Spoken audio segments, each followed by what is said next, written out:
Good morning, NFC East. Jeff Kerr here. Tone DeShields here.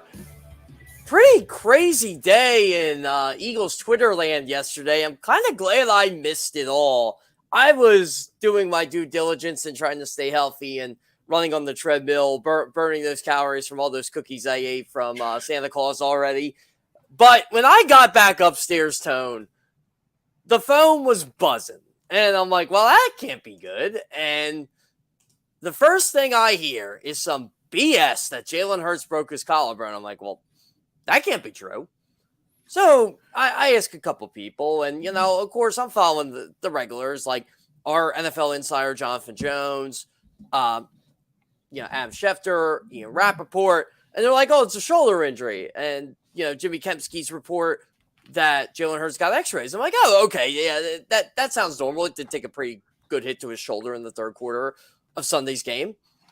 And the first thing I thought, Tone, was I don't care how serious the shoulder injury actually is, and now that we know more details of it, I would not play Jalen Hurts against the Cowboys on Saturday, for one, because this game is virtually meaningless for the Philadelphia Eagles. All they have to do is win one of their last three games. Right.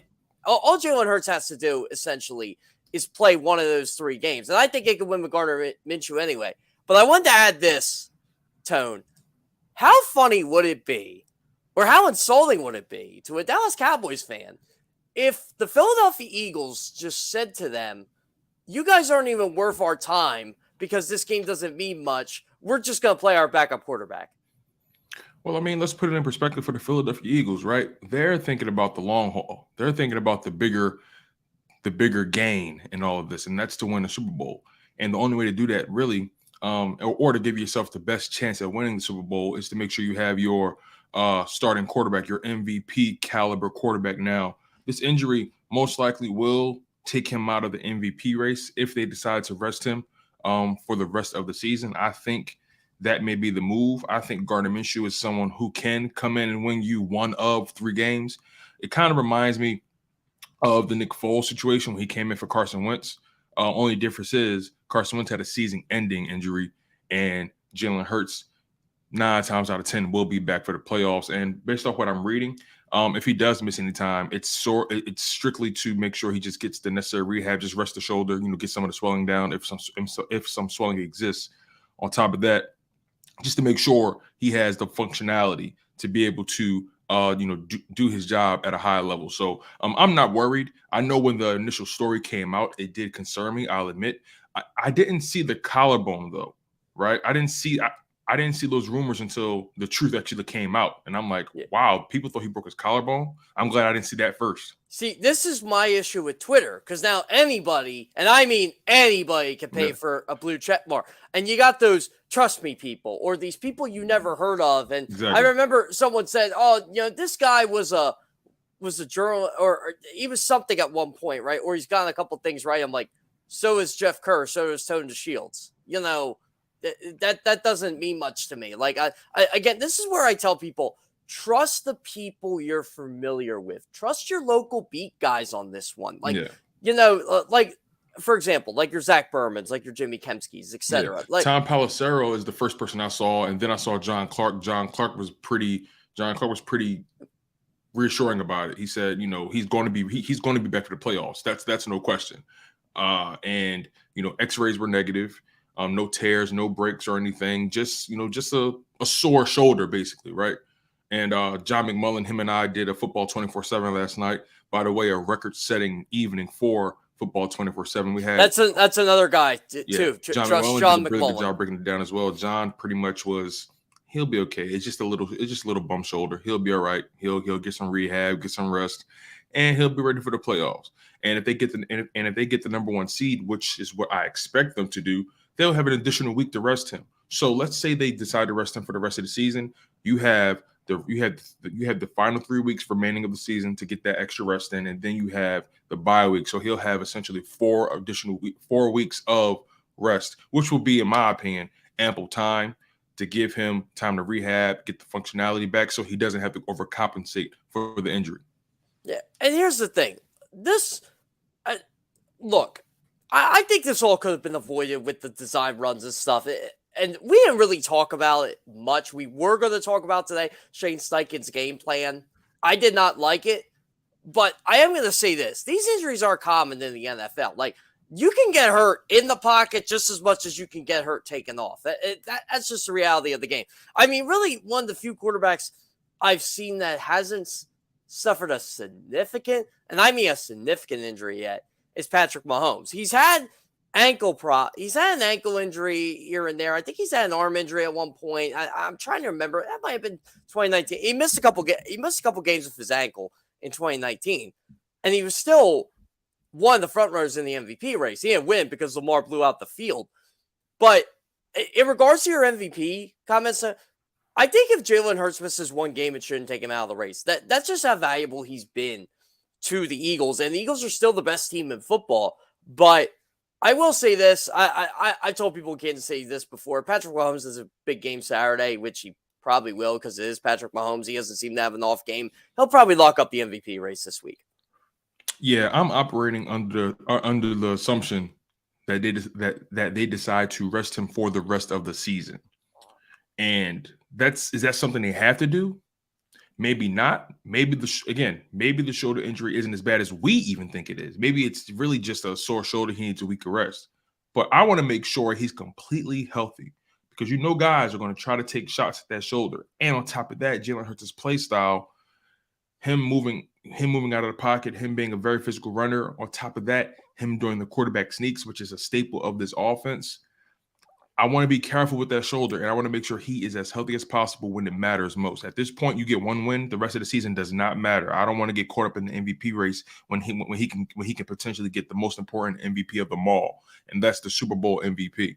But again, it's possible maybe one game, 2 games, maybe they bring him back in the final game, let him play a series or 2, and then they take him out of there, just so he can get that feel back.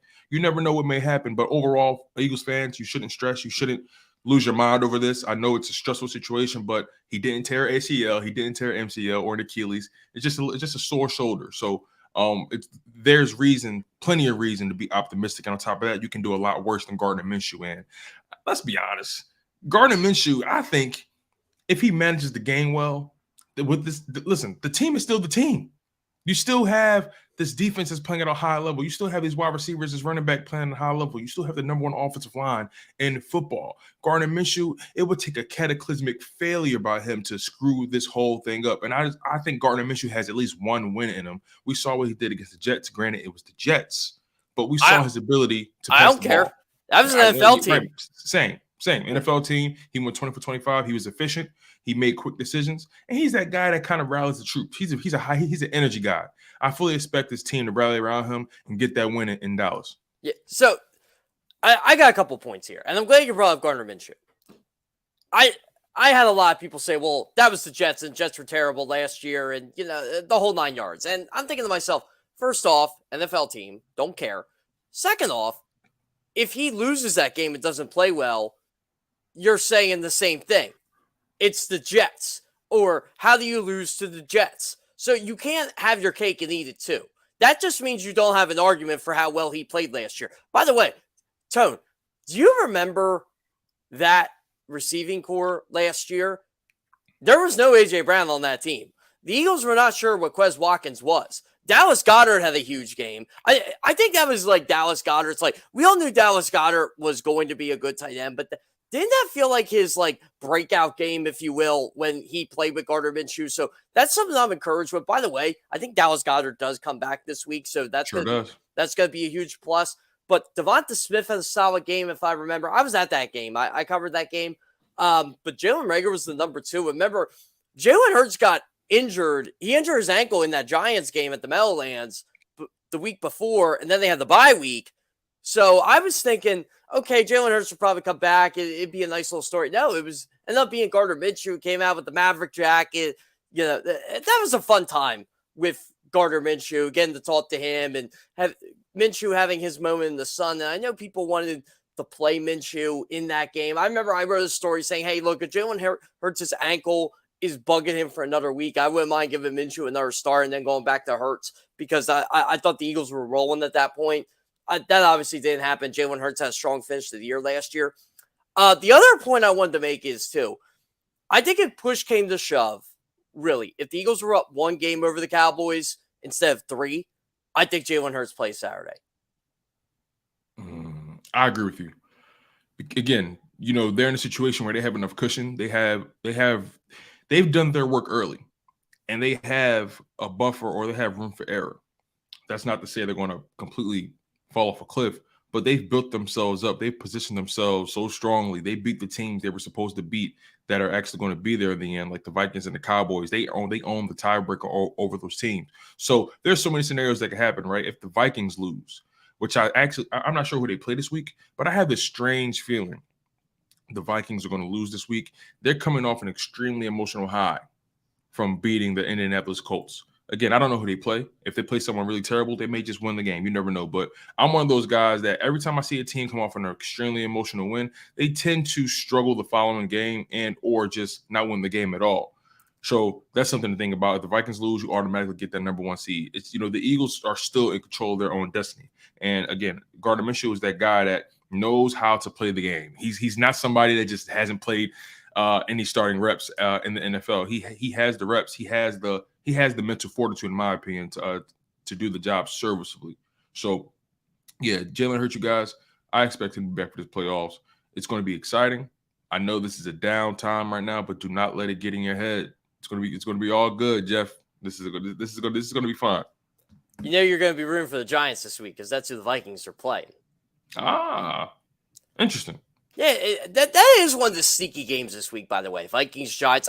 Who's another sneaky game in this division? This is a really good week for the NFC East because all 4 teams right now are currently in the playoffs, as we all know. Washington plays San Francisco, and that'll be going on the same time the Eagles play Dallas. So I'll have my eyes tuned in on that game. Tone, I wanted to, and again, I'm going to talk about this with Matt Rogers too because he's down in the DC area and he knows all the craziness that goes on with that franchise. You know that Ron Rivera basically hinted they might go back to Carson Wentz? Get the hell out of here. I'm dead serious. He said it yesterday. He said to get the offense back on track. I'm like, wow, Taylor Heineke loses 1 game and this is what you're going with? Hold on, wait. Taylor Heineke gives you your longest win streak of the season and you need to get the offense back on track. That's what he said. His words. That's coach talk. That's coach speak, man. I'm not buying his reasoning. Maybe he does bring Carson Wentz back, but I'm not buying his reasoning not one bit. Do you think Carson Wentz is a guy who goes, "Put me in, coach. Put me in, coach. I can do this. Put me in, coach." I'm pretty sure behind the scenes he nudges Rivera like, hey, come on, like I'm ready. I'm good. I'm ready. I'm good. And Tyler Heineke I just imagine Tyler Heineke just sitting in the quarterback row with his feet up on the table, just like, hey man, I'm just going with the flow, dude. It's whatever. If I win, if I play, if we win, we win. If he dies, he dies. Like, it's like he's so aloof in my opinion. He's such a laid back dude. He gives me Gardner Minshew vibes in terms of just how players respond to his energy. But I don't know how I feel about Carson Wentz coming back, man. That's a slippery slope to me. Yeah, I don't know here. I mean, this team has played so well with Heineke. It's not like Heineke's been good. Like Heineke is not the long-term answer for them. So let's not get things twisted here. But he's provided a spark in that team you just haven't seen. I don't know if it's just the whole backup quarterback mentality. I don't know if it's from where he came from, Old Dominion, the XFL's St. Louis Battlehawks, Taylor Heineke just seems to be a guy that he enjoys the moment. He's a very competitive guy. I'm actually still kind of shocked he didn't score a touchdown on that one scramble, but I think he kind of tripped over his own feet right toward the end. And shout out to Kayvon Thibodeau for getting him. But Jahan Dotson, he had to make a business-like decision on trying to block Kayvon Thibodeau or whoever it was that kind of slowed up Heineke, but it was just a poor block. Or as Mike Gill said, it looked like something that came out of Penn State, a.k.a. James Franklin, his offense teaching somebody how to block. Yeah, man. Speaking of wide receivers and blocking, it makes me think about this is kind of like off topic, right? But it just sparked my memory. There are no off topic conversations on Good Morning NFC East. Remember when Dak threw that overtime interception in the Jags game? Yeah. He threw it to a wide receiver that was more so known for his blocking than catching the ball. And in my mind, it's like you put that drive in the hands of someone who probably shouldn't have had their hands on that ball in the first place, But it's a far cry. It's a really a mute point. But what I really wanted to bring up is the fact that I'm curious what this game plan is going to be with Gardner Minshew. Just to double back, because I know this is one of the bigger stories we're discussing. Gardner Minshew, he's shifty. He's a guy that he's not afraid to move out the pocket and extend the play, but he's not the same athlete as Jalen Hurts. So what do you anticipate the game plan being for the Philadelphia Eagles going into this Cowboys game, where assuming he plays?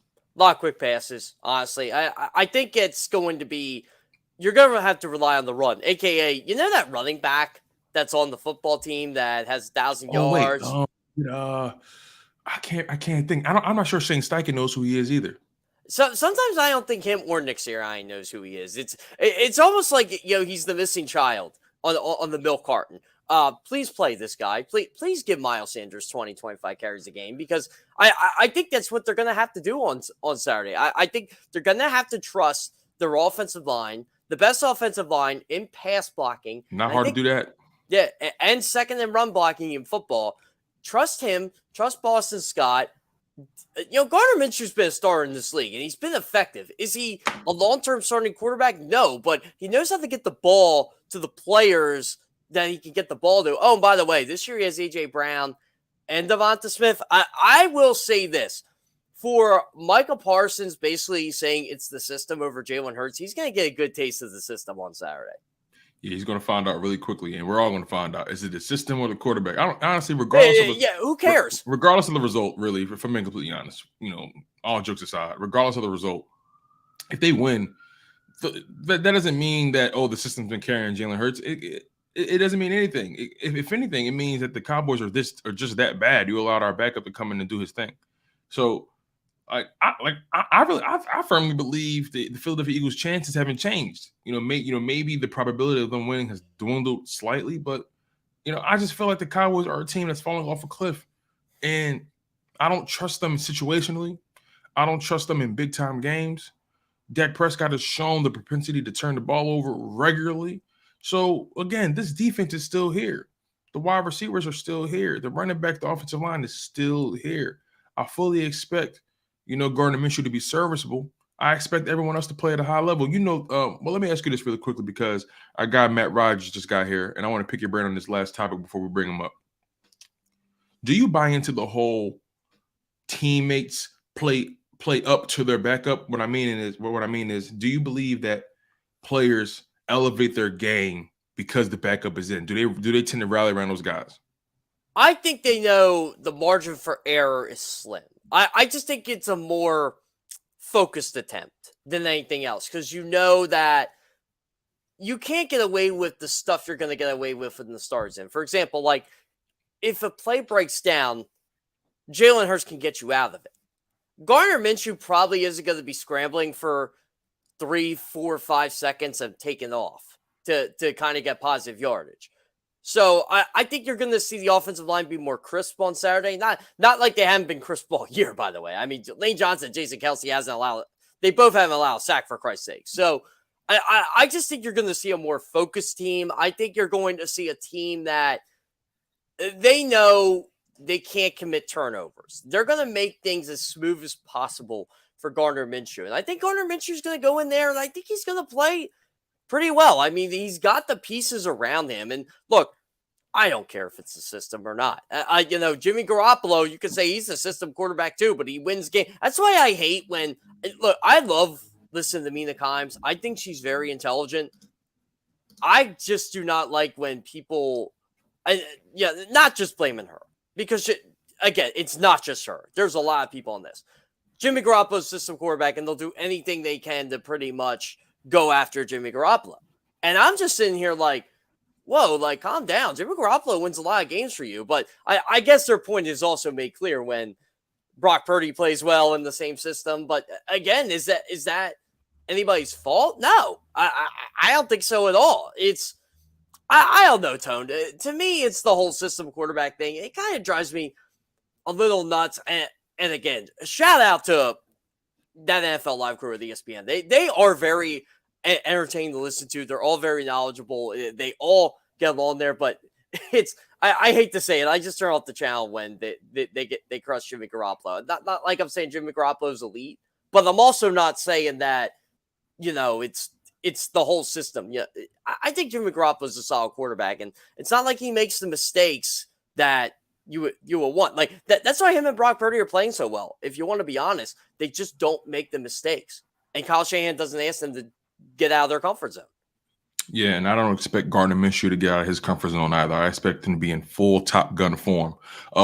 Coming up next, we have our guy Matt Rogers, the host of the Honorable Mention podcast. I'm going to be really excited to hear what he has to say about the landscape of the NFL right now. You guys are locked in on Good Morning NFC East. He's Jeff Kerr. I'm your guy, Tone DeShields II. Keep it locked, guys. Smash that like button. You don't want to